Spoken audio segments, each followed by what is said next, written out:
Estamos começando o nosso programa de hoje dizendo que a Comissão Parlamentar Mista de Inquérito do Congresso Nacional está ouvindo agora um coronel da ativa do Exército Brasileiro sobre as mensagens golpistas que ele mandou para o seu colega, também coronel do Exército, ajudante de ordens do ex-presidente da República, Jair Bolsonaro.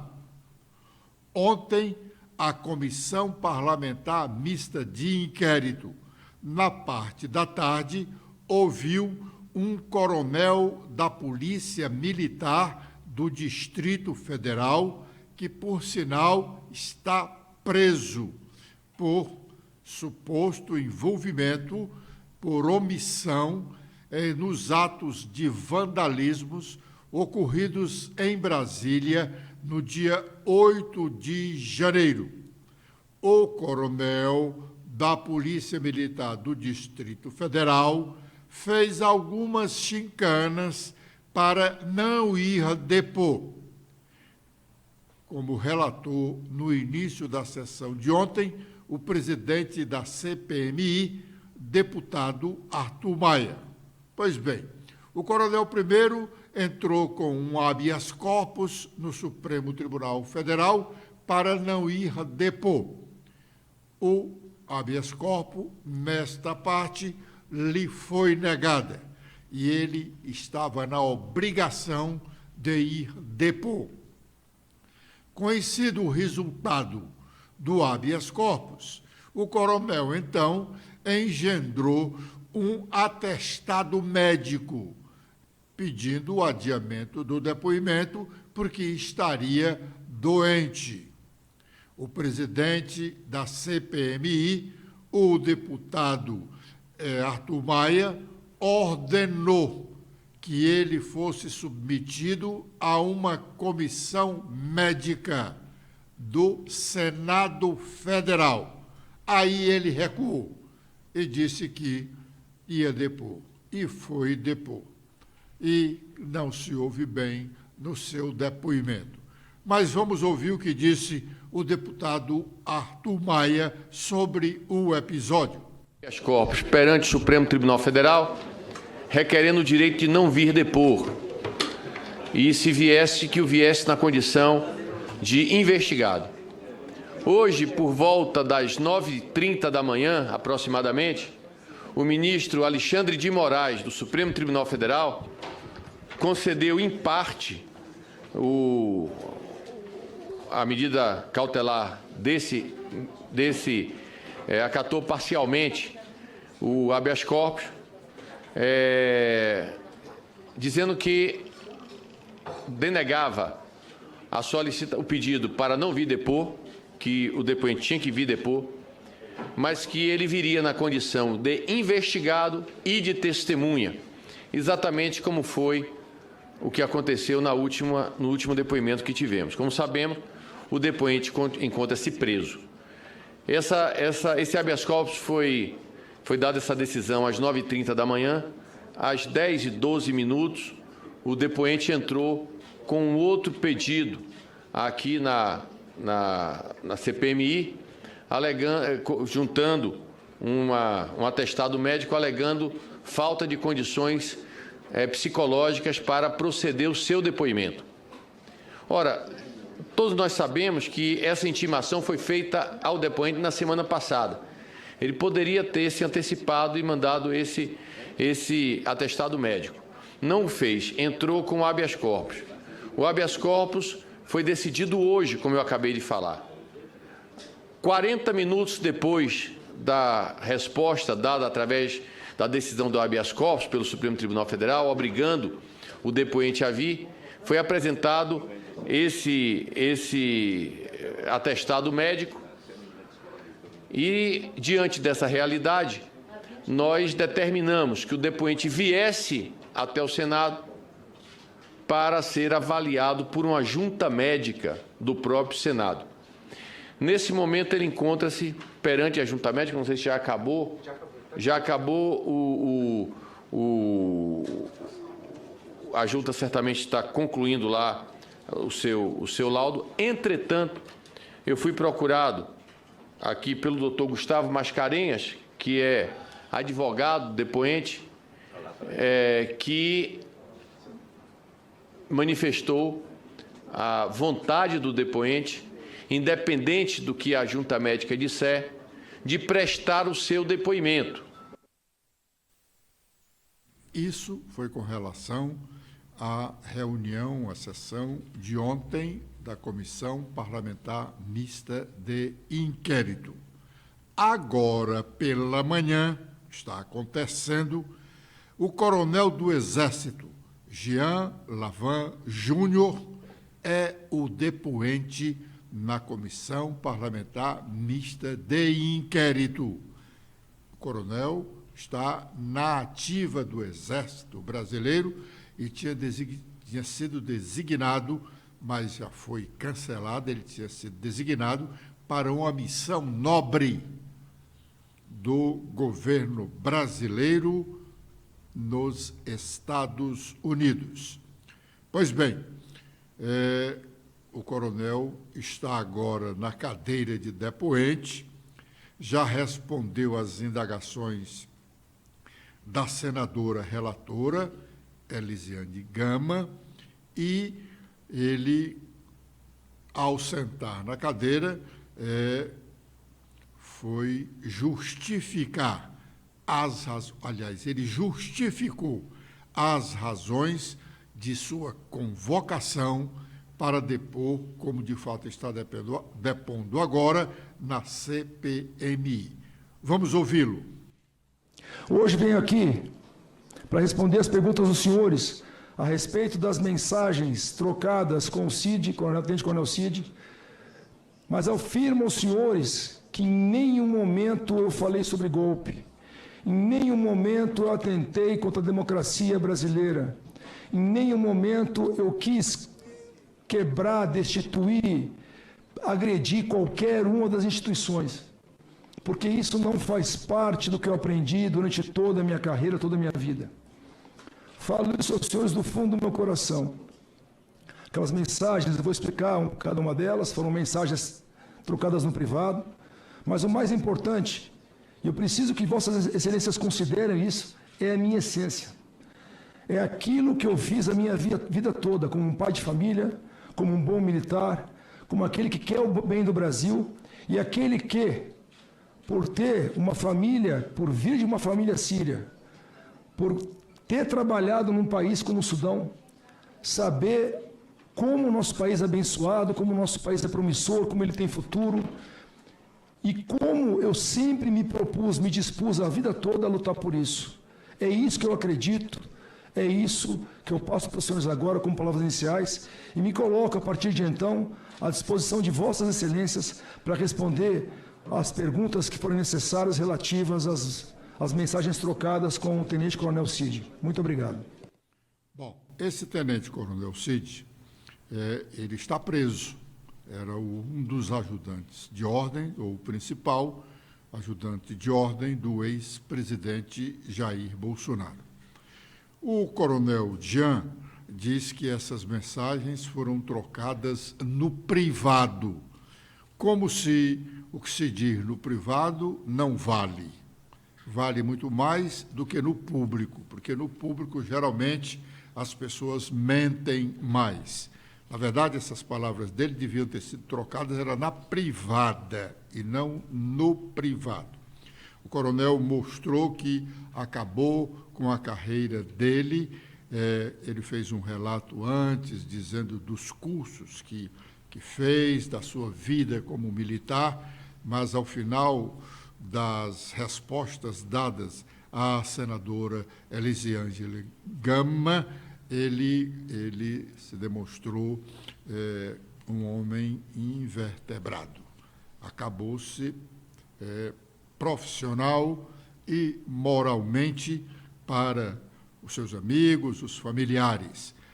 Não soube entrar e sair bem do movimento político em que participou. Bom, agora é o momento de fazermos o nosso primeiro intervalo. Já já estaremos de volta com a segunda parte do nosso programa.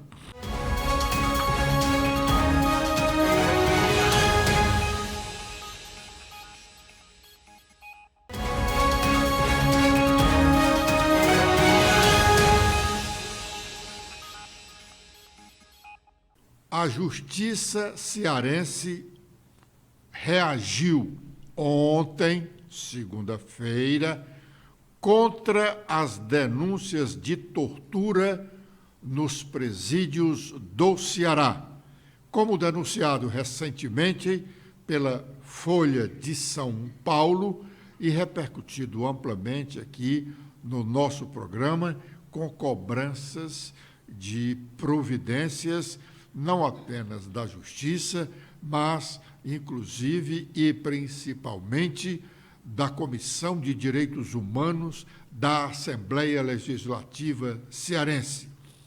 Os presos, ou presos, não são todos, presos, segundo as denúncias, eram torturados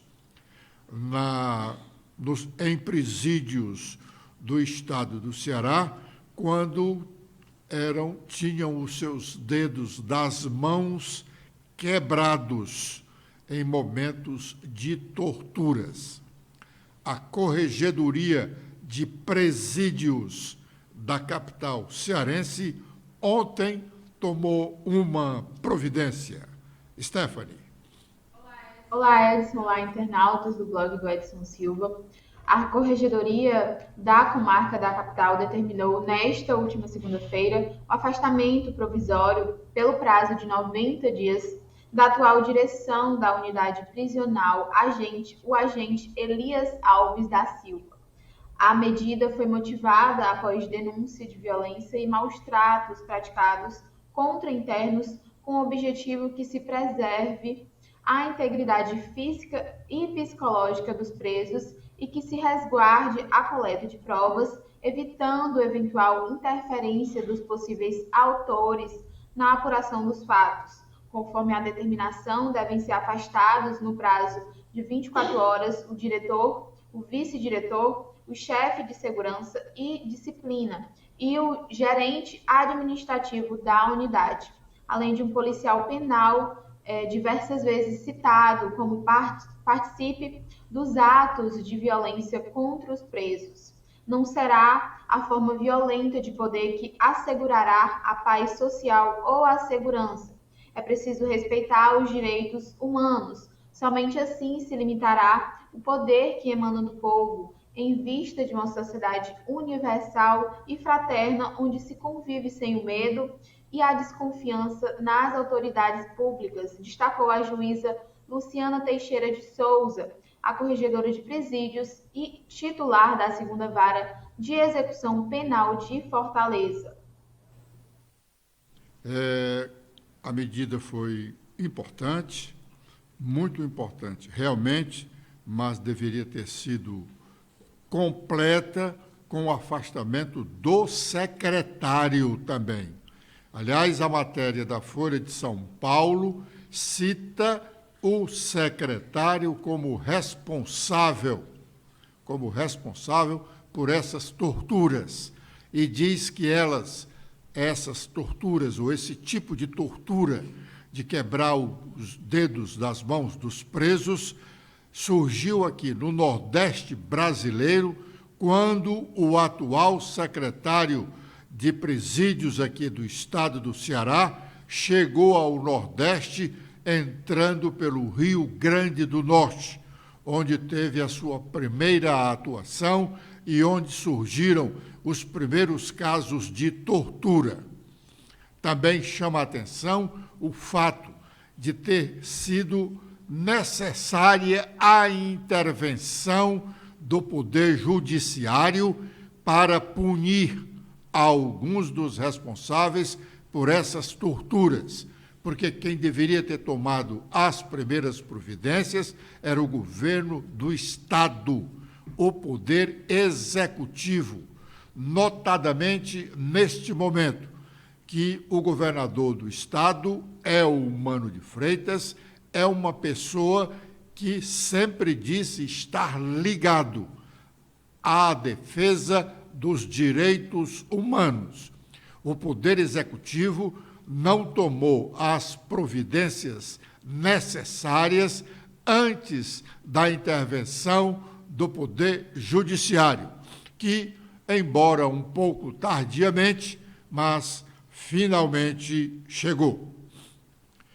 O presidente Lula fez mais uma fala pública, uma live, na manhã de hoje, quando falou sobre diversos assuntos, especialmente sobre a questão dos juros e empréstimos consignados.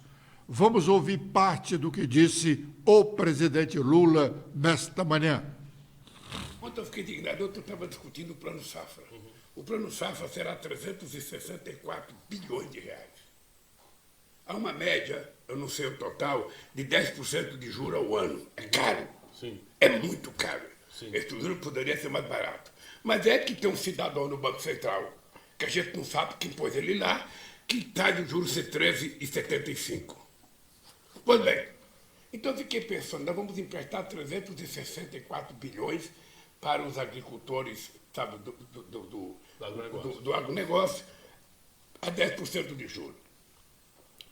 Amanhã vamos lançar o programa da agricultura familiar, e parece que é 75 bilhões, também é uma taxa de juros menor do que essa, correto? Sim.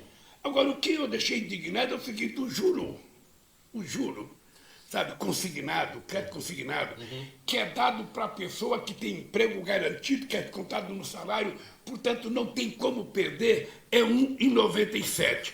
1,97 vezes 1,97, juros sobre juros, dá quase 30% ao mês.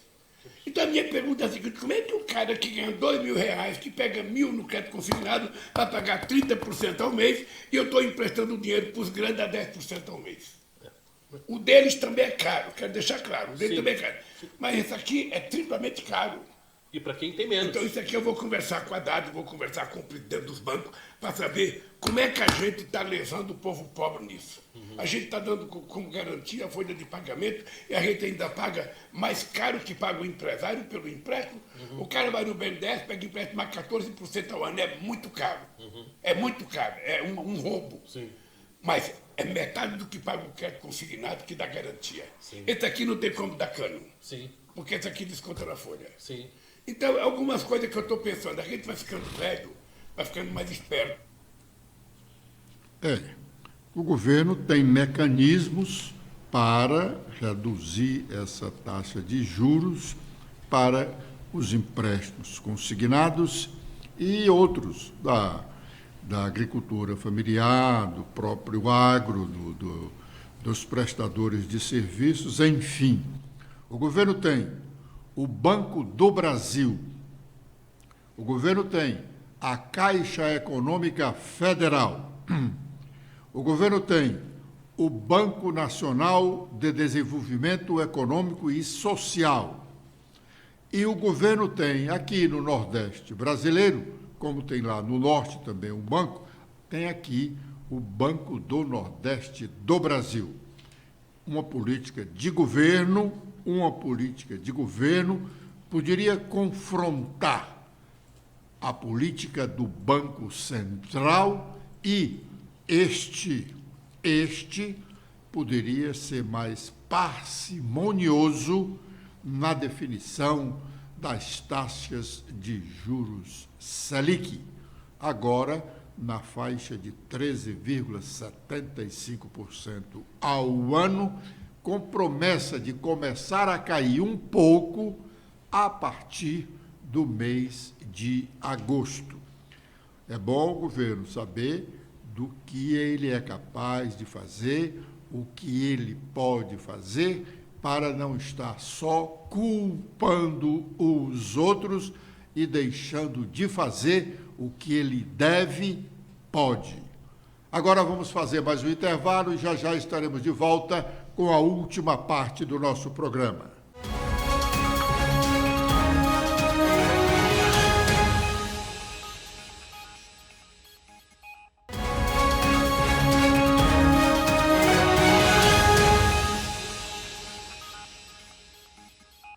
Agora é o momento de sabermos quais as nossas manchetes.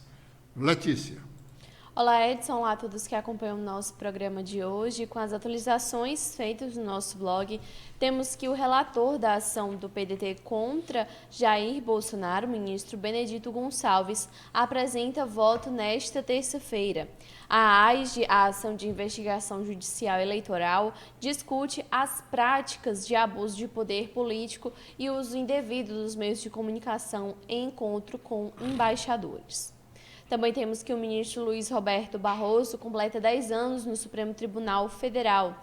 Antes de chegar no Supremo, nomeado pela então presidente Dilma Rousseff, ele também foi procurador do estado do Rio de Janeiro. O STF inicia audiência de 232 ações penais contra acusados por atos golpistas do dia 8 de janeiro. As audiências ocorrem por meio de videoconferência e são realizadas por 4 magistrados que atuam como auxiliares instrutores no gabinete do ministro Alexandre de Moraes. E o Brasil e a Argentina fazem ação conjunta para fortalecer a aliança. Segundo Lula, o governo brasileiro também está trabalhando na criação de uma linha de financiamento abrangente das exportações brasileiras para a Argentina.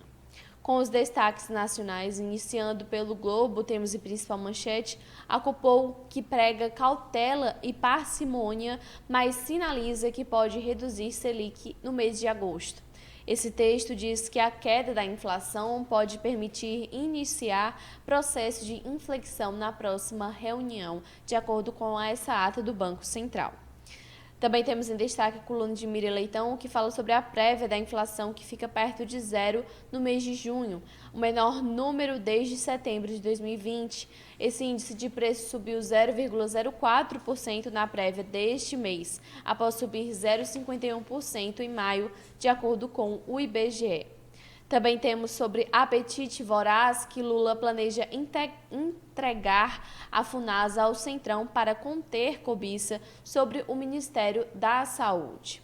Sobre reforma tributária, temos que Marcos Lisboa fala que o fisco confunde tamanho da empresa com o patrimônio. Com as últimas da Folha de São Paulo, a coluna de Mônica Bergamo fala que Bolsonaro diz que tem bala de prata para 2026 e que não vai se desesperar com o Tribunal Superior Eleitoral. A Folha, o ex-presidente afirma que Michele pode ser candidata e evita apoiar Tarcísio de Freitas, governador de São Paulo. O julgamento será retomado hoje, como nós já falamos no nosso programa. E também temos sobre o governo Lula, o presidente fala em criar prateleira de terras improdutivas para evitar invasões de terra. E o Planalto e a Câmara Federal já debatem sucessão de Arthur Lira para ampliar a base de Lula. O presidente da Câmara diz contar com apoio do Executivo a indicado e a eleição será apenas em 2025. Bom, o PSDB quer renascer no estado do Ceará com o trabalho a partir de Fortaleza do vice-prefeito da capital, Elcio Batista. O PSDB já foi um dos maiores partidos, já foi, num determinado momento, o maior partido do estado do Ceará. Começou a minguar depois que Tasso Gereissati deixou o governo. Aliás, o fisiologismo na política do Ceará garantem a cada governador ter o maior partido do estado enquanto ele é governador. Foi assim com o PSB, ainda com Cid Gomes, foi assim com o PDT, também com Cid Gomes, e agora a vez é do PT com o governador Eumano de Freitas. Obrigado pela audiência dispensada. Amanhã, com a proteção de Deus deste mesmo horário, estaremos de volta para um novo programa. Letícia. Eu também faço meus agradecimentos a todos que acompanharam o nosso programa de hoje. Espero revê-los amanhã. Até lá!